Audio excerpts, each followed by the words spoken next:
Bayangkan sebuah rumah mewah 3 lantai, megah, nyaman, hangat.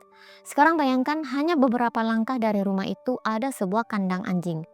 Reot terbuat dari kayu lapuk dan kain rombeng. Gak bisa nahan angin apalagi hujan. Yang lebih menyakitkan, kandang itu bukan cuma tempat tidur anjing, tapi juga rumah buat seorang anak laki-laki berumur 13 tahun. Dan pemilik rumah mewah itu tantenya sendiri. Ini tentang kisah seorang anak bernama Pan Picheng, kisah tentang tragedi demi tragedi, kekejaman yang gak bisa kita bayangin. Dan satu pertanyaan besar, di mana batas kemanusiaan kita? Cerita Pan Picheng dimulai dengan tragedi. Di usia 1 tahun, ayahnya meninggal karena sakit.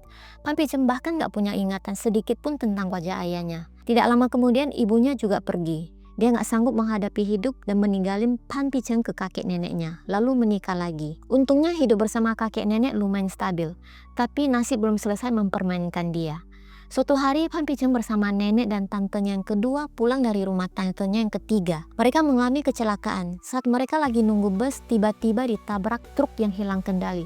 Nenek dan tante keduanya tewas di tempat. Pan Picheng luka parah, hampir kehilangan kaki. Dan gak lama setelah itu, kakeknya meninggal juga karena terlalu sedih. Bayangin, umur 10 tahun, Pan Picheng udah jadi yatim piatu dan mulai menggelandang buat bertahan hidup.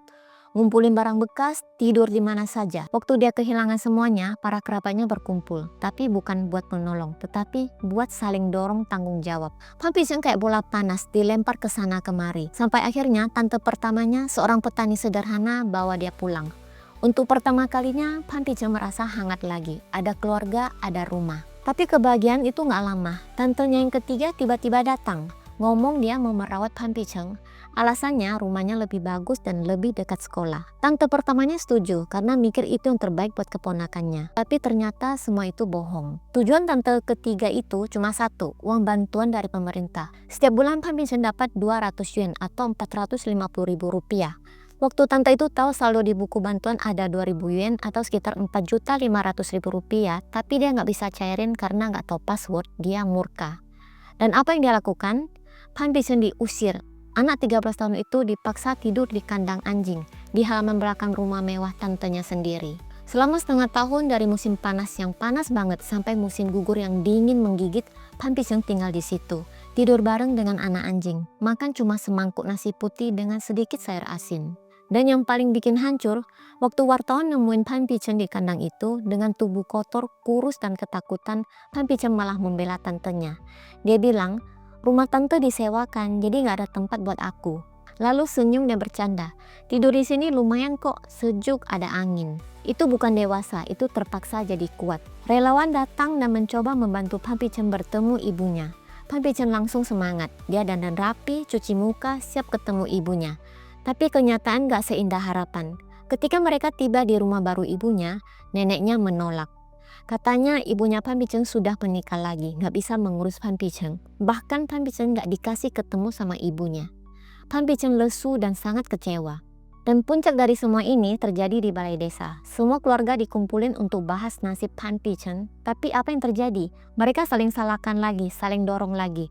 Dan untuk pertama kalinya, Pan Picheng yang selalu kuat dan gak pernah nangis, akhirnya menangis. Relawan bilang ke dia, kalau kamu ingin tinggal dengan siapa, pegang tangannya, pilih sendiri.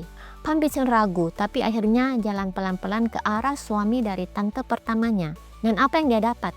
Dia didorong. Sebenarnya keluarga tantenya bukan tidak mau menerima Pan Picheng, hanya saja waktu sebelumnya mereka difitnah oleh keluarga lain. Katanya mereka hanya ingin mendapatkan uang bantuan dari pemerintah. Padahal mereka tidak tahu sama sekali masalah uang tersebut. Untungnya setelah diyakinkan oleh para relawan, keluarga itu akhirnya luluh. Mereka sebenarnya juga merasa sayang dengan Pan Picheng dan memilih untuk menerimanya kembali. Pan Picheng akhirnya punya rumah, punya keluarga, dan mungkin punya masa depan. Kisah ini bukan cuma tentang anak yang menderita, tapi juga tentang kita semua. Tentang bagaimana dunia bisa kejam, tapi manusia masih punya harapan. Kasih sayang bukan soal darah, tapi soal pilihan untuk peduli. Bagaimana menurut kalian tentang kisah ini? Komen di kolom komentar ya. Sampai jumpa di video berikutnya.